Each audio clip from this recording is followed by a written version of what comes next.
Hey, what's going on, ladies and gentlemen? Mano back at it here inside of Destiny, here with your weekly vendor reset video. We're going to be going over the best rolls that you can pick up from the vendors this week on June 27th. So if you like something in this video, a positive rating would be greatly appreciated. Hit that subscribe button for more Destiny 1 and Destiny 2 content. And with that, let's lock and load and see what we got going on. We're going to go ahead over to the Crucible Quartermaster first, as we always do, and we're going to look at his inventory. We always take a look at the Palindrome, and I'm going to be honest with you this week. The Palindrome is not great at all. I'd say it's a definite skip. It's got Hot Swap, Partial Refund, Hammer Forge, Lightweight, Third Eye. The sites don't matter. Really, this is just a skip this week.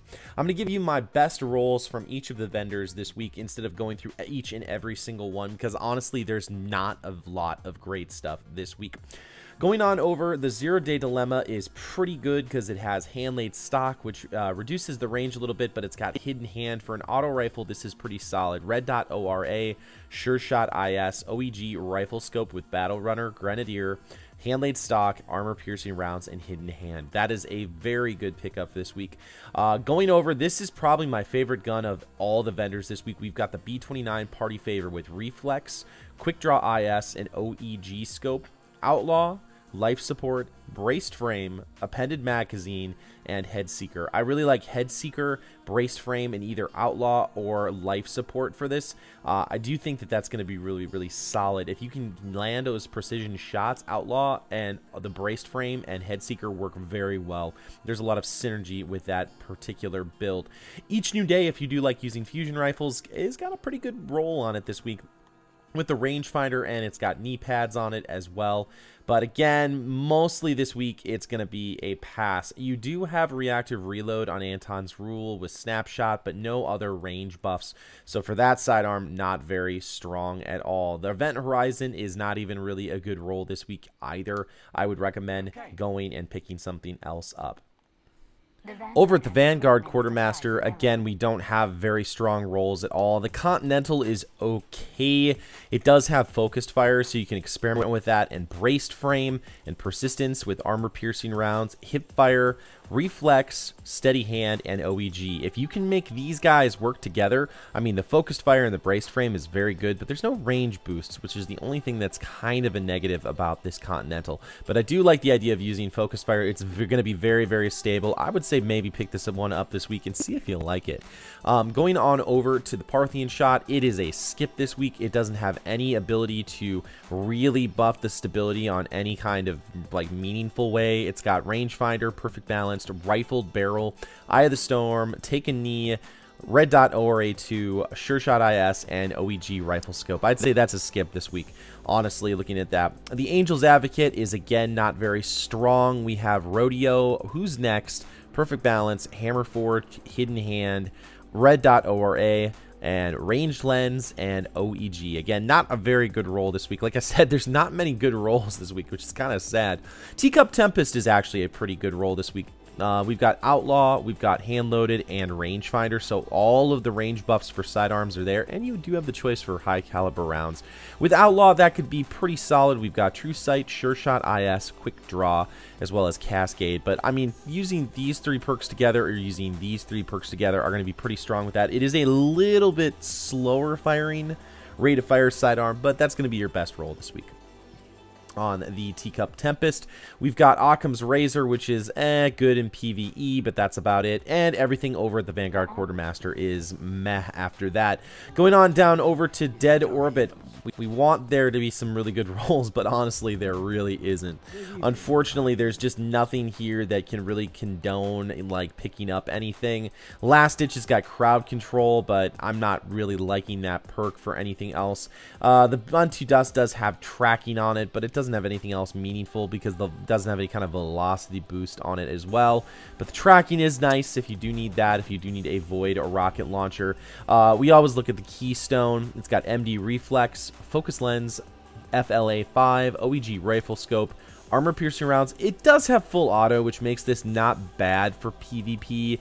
Hammer Forged and Hidden Hand. Actually, this isn't bad for PvP. I just mostly look at it for a PV E retrospective, but it could be good. You could pick this up, one up, and feel pretty strong in the Crucible, but there are better things out there to use, most definitely.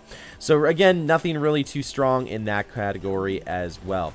Going on up to Future War Cult, we're going to take a look at what's going on over there, and again, we're looking for some better rolls, but honestly, guys, I don't think we're going to find it. After looking at everything, it's not a very strong week for everything this week.